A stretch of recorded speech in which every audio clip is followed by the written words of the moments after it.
안녕하십니까. 대전, 세종, 충남 뉴스입니다.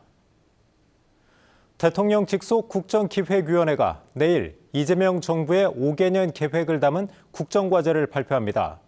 전국 자치단체가 지역 현안 반영을 위해 총력을 다해왔는데요. 해수부 부산 이전으로 민심이 흔들리고 있는 충청권 현안은 얼마나 반영될지 관심이 모아지고 있습니다. 첫 소식 최선중 기자입니다. 내일 발표될 국정과제에는 새 정부가 5년간 추진할 핵심 과제가 담깁니다. 국가균형발전 등 12대 전략과제를 중심으로 국정과제 123개와 실행과제 564개를 공개합니다. 대전은 대전교도소 이전과 대전 충남 행정통합, 충청권 광역급행철도 CTX 건설, 대덕 양자 클러스터 조성 등 27개 과제를 건의했습니다. 세종은 국회 세종의사당과 대통령 집무실 임기 내 건립, 중앙행정기관 이전 확대와 지방분권 종합타운 조성 등 44개를, 충남은 석탄 화력 발전 폐지 지역 지원 특별법과 보령 대전 간 고속도로 건설, 제2중앙경찰학교 설립 등 62개 과제를 건의했습니다. 해수부 부산 이전으로 충청 민심이 흔들리고 있는 가운데 얼마나 반영될지가 관심사입니다. 혁신도시 이전 부분, 이게 이제 대전 충남의 아주 중요한 또 현안이잖아요. 그런 부분에 대해서 좀 구체적인 프로세스가 올 연말까지 나온다든가. 정청래 대표와 조승래 사무총장의 황명선 최고위원까지 여당 지도부에 충청권 인사가 다수 포진해 있어 기대감이 적지 않습니다. 그러나 기대에 못 미칠 경우 해수부 이전으로 촉발된 지역 민심이 더 흔들릴 수 있다는 지적도 나옵니다. 충청권 인사들이 다수 포진해 있습니다. 그런데도 이러한 지역 현안에 대해서 해결되지 못한다고 하면 안 그래도 해수부 이전으로 흔들렸던 충청 민심이 회복되기는 어려울 걸로 보입니다. 대전시와 세종시, 충남도는 내일 발표를 최종 확인한 뒤 이른 시일 내 실천 세부 계획을 포함해 후속 대책을 세울 방침입니다. KBS 뉴스 최선중입니다. 대전 나노 반도체 국가산단 조성 사업이 좌초 위기에 놓였다는 KBS 보도와 관련해 더불어민주당 대전시당이 화려한 구호디오에 감춰진 민낯이 드러났다며 대전시를 비판했습니다. 민주당은 논평에서 사업 선정 당시 생산 유발 효과 6조 원을 약속하며 쾌거라고 자축했지만 기업 수요는 전무했고 경제성도 미달했다고 지적했습니다. 대전 교제 살인 사건 피의자 장재원이 피해 여성에게 여러 차례 범행을 시도했던 것으로 드러났습니다. 경찰은 장 씨가 피해자에게 무시당했다고 생각해 앙심을 품었고 서너 달 전 이미 범행을 결심하는 등 계획적으로 범행을 준비한 것으로 결론 냈습니다. 김혜은 기자입니다.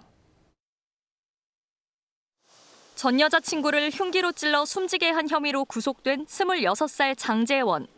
혐의 인정하십니까? 흉기는 왜 휘두르셨습니까? 장 씨는 범행 전날인 지난달 28일 피해자를 유인해 함께 차를 타고 대전에서 경북 구미로 이동했습니다. 미리 사둔 흉기도 차량 트렁크에 숨겼습니다. 경북 구미의 한 주차장과 피해자의 집 등에서 범행을 하려 했고 김천의 한 숙박업소에선 피해자에게 살해하려 했다고 털어놓기도 했습니다. 다음 날 대전으로 돌아온 뒤 피해자 집 앞에서 실랑이 끝에 범행을 저질렀습니다. 장 씨는 범행 서너 달 전부터 피해자를 살해할 마음을 먹은 걸로 드러났습니다. 지난해 7월부터 1년 동안 피해자 카드값 등을 일부 대줬지만 연락을 무시했다고 진술했습니다. 특히 범행 이틀 전 피해 여성에게 50여 차례 메시지를 보냈지만 답이 없자 범행을 결심한 걸로 경찰은 판단했습니다. 오토바이를 리스하면서 피해자가 자진해서 보증까지 서줬는데 피해자는 전화도 안 받고 피한다는 느낌을 받자 또다시 이용당했다는 생각이 도화선이 돼서 경찰은 장 씨에 대해 반사회적 인격장애, 사이코패스 검사를 진행하는 한편 내일 살인 등의 혐의로 구속 송치할 예정입니다. 이와 별도로 대전경찰청은 장 씨와 관련된 4차례의 112 신고에 경찰 대응이 적절했는지 감찰을 벌이고 있습니다.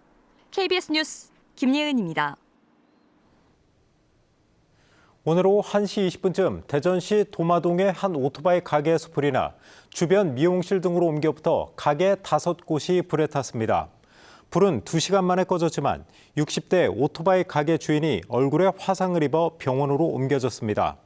경찰과 소방당국은 정확한 화재 경위와 피해 규모를 조사하고 있습니다. 유기농법으로 농사를 짓는 농민이 정부 공시를 믿고 유기농 물질을 썼다가 농약 성분이 검출되는 바람에 한 해 농사를 망쳤습니다.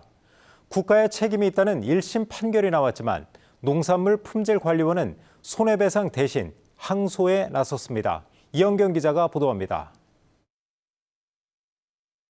나뭇가지마다 수확하지 못한 토종 다래가 매달린 채 썩고 있습니다. 2년 전 청년 농부 박준규 씨는 애써 키운 다래 4,000kg을 모두 폐기 처분했습니다. 열매에서 농약 성분인 카탑이 검출됐기 때문입니다. 수확 직전 사용한 정부 공시 유기농 해충 관리용 물질이 원인으로 밝혀졌는데 유기농 농자재 관리기관인 농산물 품질관리원에서 농약 성분이 포함된 사실을 공시에 반영하지 않은 탓이었습니다. 1년 동안 노력한 결과가 그냥 아무것도 없이 사라져 버린다는 게, 이 과일이 나무에서 떨어지는 거를 보고만 있어야 된다는 게 정말 힘들었던 것 같습니다. 1년치 농사를 망치고 손해를 떠안은 박 씨는 결국 국가를 상대로 손해배상 소송에 나섰습니다. 그 과정에서 비슷한 피해를 입은 농가가 최소 16곳 이상이라는 사실도 알게 됐습니다. 하지만 소송에 나선 건 박 씨뿐입니다. 농민들이 적극적으로 국가를 상대로 소송을 하기가 쉽지도 않고, 이제 고령화된 농민들이 또 이 증거 수집도 쉽지가 않아서 최근 법원은 국가의 책임을 인정하며 손해배상 판결을 내렸습니다. 카탑은 그해 5월부터 정부가 새로 도입한 검사기법으로 검출할 수 있게 된 농약 성분인데, 농관원이 이전에 공시된 제품에 대해서도 필요한 행정조치를 하고 농업인들에게 알릴 의무가 있었지만 이를 게을리해 손해를 유발했다고 판시했습니다. 농관원은 뒤늦게 부적합 유기농 자재가 발생하면 농가에 문자를 보내주는 시스템을 구축했지만 농가에 6천만 원의 손해배상을 해주는 대신 1심 판결에 불복해 항소하면서 여전히 책임을 회피하고 있습니다. KBS 뉴스 이연경입니다. 충남 지역 가금 농장 31곳에서 조류 인플루엔자 방역과 관련해 미흡 사항이 적발됐습니다. 충청남도는 지난 6월부터 2달 동안 겨울철 조류 인플루엔자 예방을 위해 가금 농장 800여 곳을 점검한 결과 31곳에서 차단 시설을 설치하지 않는 등 60건의 방역 미흡 사항이 확인됐다고 밝혔습니다. 충남도는 해당 농가에 개선을 위한 이행 계획서를 요구하고 점검과 관리를 강화할 계획입니다. 전투기나 함정이 적의 레이더 탐지를 피할 수 있는 스텔스 기술은 한 국가의 핵심 국방 기술인데요. 이 스텔스 장비를 국내 기술로 구축할 수 있는 기반이 마련됐습니다. 양민호 기자가 보도합니다. 내년에 실전 배치 예정인 KF-21은 우리 기술로 개발한 첨단 전투기지만 미국의 최신 전투기인 F-35 등 5세대 전투기에 비해 스텔스 수준이 떨어지는 게 최대의 약점입니다.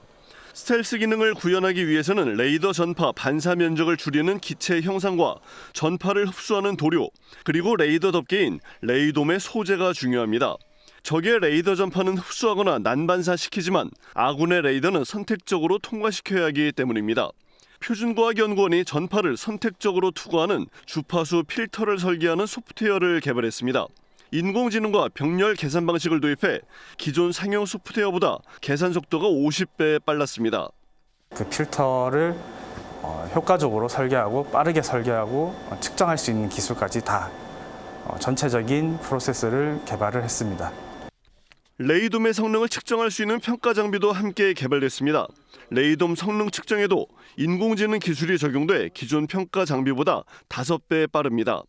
저희가 원하는 수요 맞춤형 플랫폼을 만드는데 저희가 고안을 하게 됐고, 이렇게 하다 보니까 외국에 있는 시스템과 또는 소프트웨어와 성능 비교를 해봤더니 저희가 결코 뒤지지 않는 것을 확인하였고, 연구진은 이번에 개발한 기술이 국방 분야뿐 아니라 선박과 항공우주 분야 등 레이더가 사용되는 다양한 분야에 활용될 것으로 기대하고 있습니다. KBS 뉴스 양민호입니다. 대전지검은 전세 사기와 관련해 불법 대출에 관여한 혐의로 전직 새마을금고 간부 A씨와 건설업자를 구속했습니다. A씨는 건설업자에게 금품을 받고 동일인 대출 한도 등을 제대로 지키지 않은 채 불법 대출을 해준 혐의를, 건설업자는 A씨에게 금품을 건넨 혐의를 받고 있습니다. 검찰은 수사를 보강한 뒤 이들을 재판에 넘길 계획입니다. 미국 샌프란시스코에 묻혀있던 태안 출신의 독립운동가 문양목 선생의 유해가 오늘 고국으로 돌아왔습니다. 국가보훈부는 오늘 인천국제공항을 통해 애국지사 문양목 선생을 비롯한 독립유공자 6분의 유해를 국내로 봉환했다고 밝혔습니다. 국내로 봉환된 애국지사 유해는 내일 서울 현충원에서 봉환식을 거행한 뒤 대전 현충원에 안장될 예정입니다. 문 지사는 미국에서 대동보국회 등을 설립하고 장인환, 전명훈 의사의 재판 지원 활동을 하는 등 미주 독립운동의 핵심 인물로 평가받고 있습니다. 충남경찰청이 오는 15일 광복절을 앞두고 천안과 아산 지역에서 폭주, 난폭 운전에 대한 특별 단속을 예고했습니다. 충남경찰청은 이를 위해 광복절 전까지 첩보 수집을 강화하고 천안, 아산 일대의 오토바이 수리업체 등을 대상으로 불법 개조 행위에 대해 처벌 방침을 전달하기로 했습니다. 또 광복절 당일에는 폭주족 예상 집결지를 순찰차 등으로 차단하고 폭주 차량은 체증 자료 등을 근거로 추적 수사를 벌여 운전자와 동승자를 처벌할 계획입니다. 2027 논산 세계 딸기 산업 엑스포가 정부 국제 행사로 승인됐습니다. 뉴스를 마칩니다. 시청해주신 여러분 고맙습니다.